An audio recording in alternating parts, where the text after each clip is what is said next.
Hello and welcome to Devil's Advocate. Who's right on the 2G spectrum losses, Kapil Sibal or the Controller and Auditor General of India? That's the key issue I should explore today with the Deputy Chairman of the Planning Commission, Montek S Ahluwalia. Mr. Ahluwalia, let's start with the CAG report on the 2G spectrum, which says that the prospective loss incurred by the public exchequer could be perhaps as much as 1.76 lakh crore.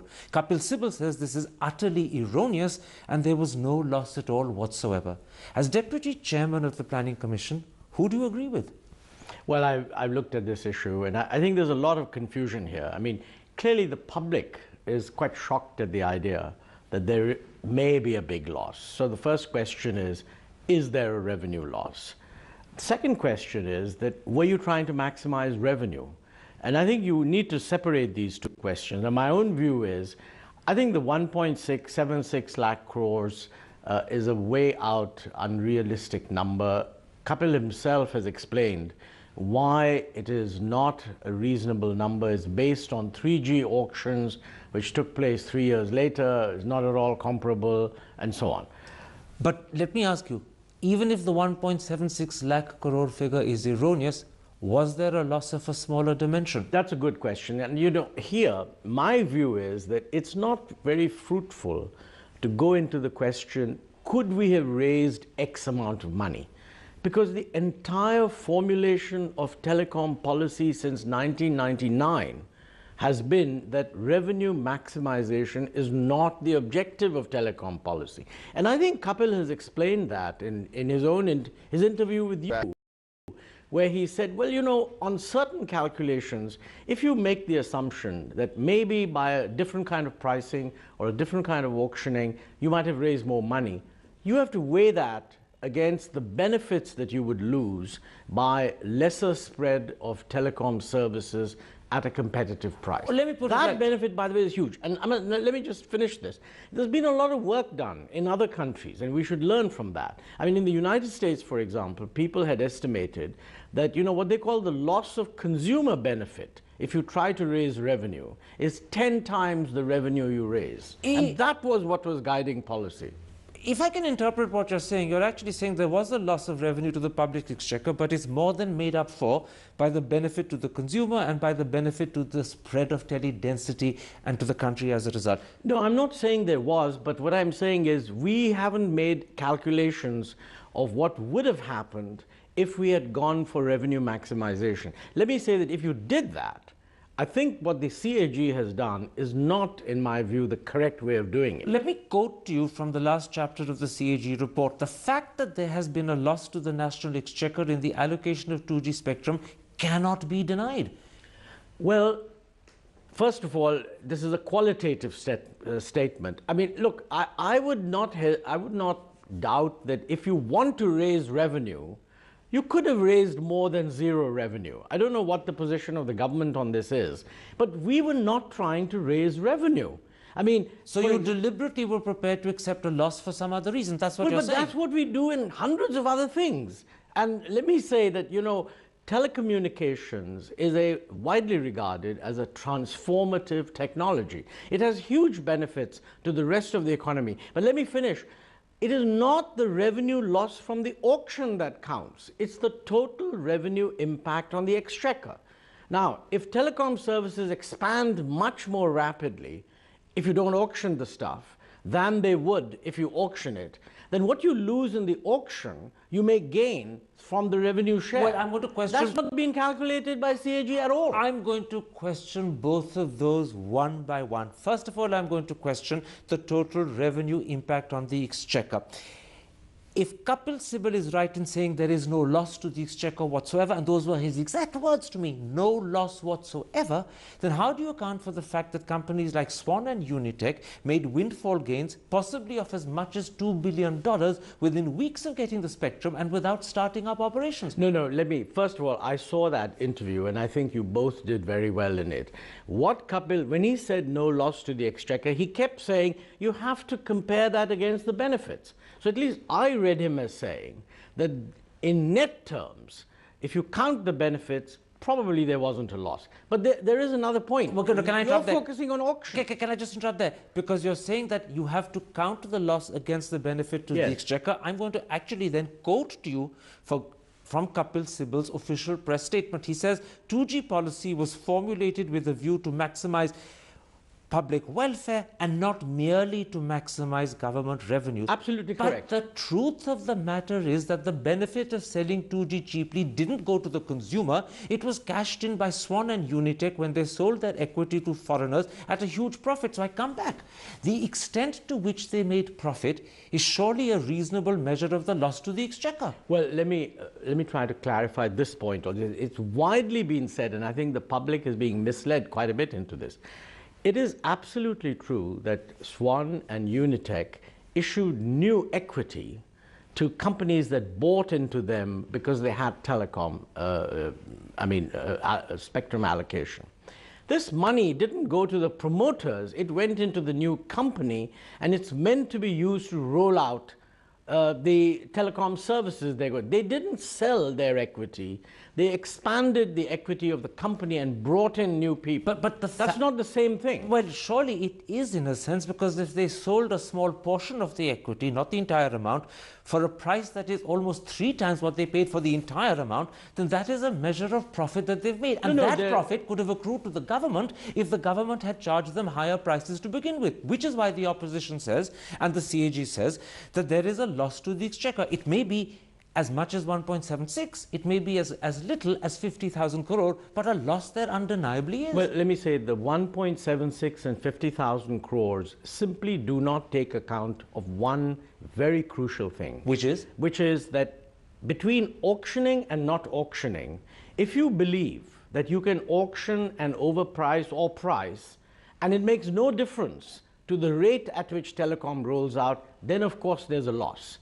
The whole crux of the argument is, if you charge them too much, then the telecom services will not roll out to the same extent. And wait a minute, telecom services not rolling out means less revenue share, less spectrum usage, and also... But there's a fallacy in your argument. You're assuming that the reason why telecom services rolled out in the way they did and the pricing of the telephone was the level at which it was, is because 2G was made available cheaply. In fact, the reason why you have high... Can I finish? The reason why you have high... No, you got a very important point there. But you haven't let me finish it. You haven't let me finish it. Let me finish it, then you answer it. The reason why you have massive tele-density, which has expanded hugely, and you have cheap services is because of competition, because of changes and improvement in technology, and because of, in fact, the manner in which competition has encouraged pricing to come down.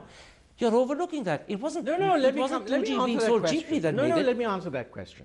When the telecom policy was first introduced, the then government had in the 90s auctioned these licenses for huge amounts. Within a year, it was quite clear that although there was competition and there were many producers and service providers, they just couldn't succeed and yet pay these huge auctions. So the government changed policy. So they came back, and the then government, I think Jaswant Singh headed a group of ministers on telecommunications, and came to the conclusion that the revenue maximizing approach was wrong, that we should actually reduce the auction amounts and switch to a revenue share. Incidentally, in 2001, the CAG strongly criticized that particular policy. Now you ask yourself, if you had followed the then CAG's recommendations, do you think you would have had any kind of telecom expansion in this country? You wouldn't. I don't know, but you see, I can question you without denying that premise. The whole issue hinges upon one critical fact. How cheap do you make it to improve tele-density? In other words, how much of a hit should the Exchequer take? Even on your premise that it is essential to price it cheaply to make the service and the industry viable and to make it grow, you don't have to price it as cheaply as Raja did. And let me explain that the following way. In 2008, you already had 300 million users of mobile telephones compared to just 4 million in 2001. Companies were hugely profitable in 2008. They weren't in 2001. Therefore, the argument that you priced cheaply to spread tele-density and provide a service doesn't really hold. Okay, let me take that head on. You're absolutely right that the situation in 2008 was different from 2001. So you didn't have to price No, to but 2001 levels. Policy is based on a certain element of continuity. Since wait a minute. Since 2001, they've been allocating spectrum at this 1658 for a pan-India license equivalent for some time. Who are the technical people advising the government on this? The TRAI. You read report after report of the TRAI. Certainly in August 2007, while the TRAI talks about whether we should have a different system, in the end, it says no change. Well, I'm going to actually quote from that report of August the 28th, 2007, because the truth is, this is what the TRAI says. In today's dynamism and unprecedented growth of the telecom sector, the entry fee determined then, i.e. 2001, is not the realistic price for obtaining a license. It needs to be reassessed through a market mechanism. That reassessment never was done. That is the introductory sentence in a whole section. What did they conclude? What they concluded was, first of all, that earlier guys had got it at 58.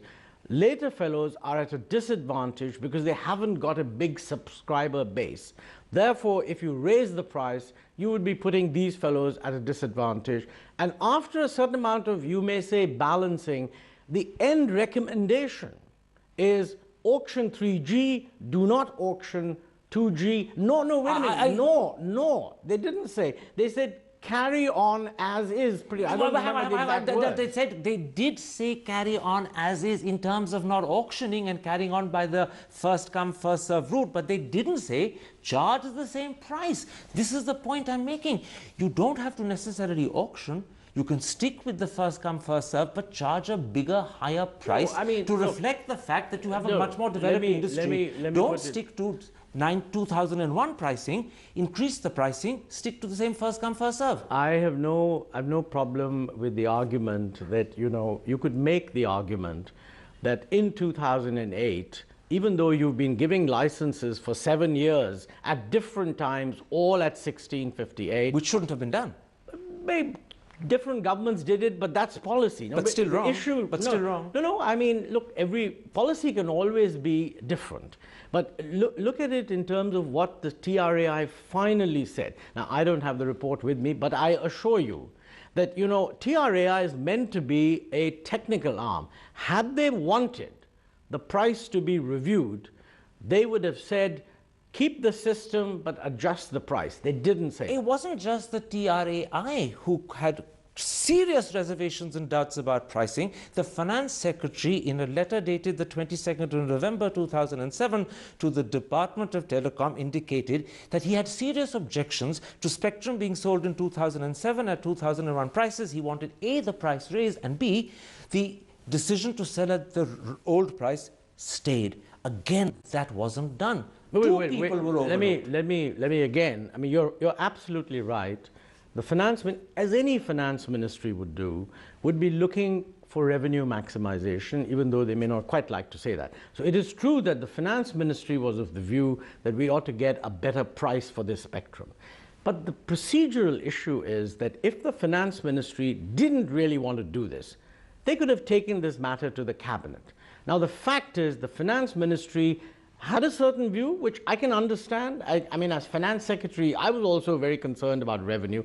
But in the end, July, whatever it is, 2008, the two ministers reported back to the PM that we have reached agreement. And the agreement is that these licenses, as in the past, 3G auction. Now, that is an agreement, in any government decision, you take different views at early stages. But the truth of the matter is, did in fact Mr. Chidambaram support the decision to sell at 2001 price? Because I have seen a minute or a memorandum that he has written to the Prime Minister dated the 15th of January 2008, which is at least 6 months before the July date you're talking about, and he says clearly, spectrum is a scarce resource. The price for spectrum should be based on its scarcity value and efficiency of usage. The most transparent method of allocating spectrum would be through auction. By the way, it's absolutely true that if you are trying to maximize the value of spectrum that you realize, then what Chidambaram recommended is right. But first point I'm making is that in contemporary economics, that is not what you do for spectrum. When you sell spectrum, it's different from selling oil or wheat. Spectrum is the, it's very difficult for me in this kind of 2-minute interviews to put this across. There is an enormous literature out there on what should be the guiding principle for allocating spectrum.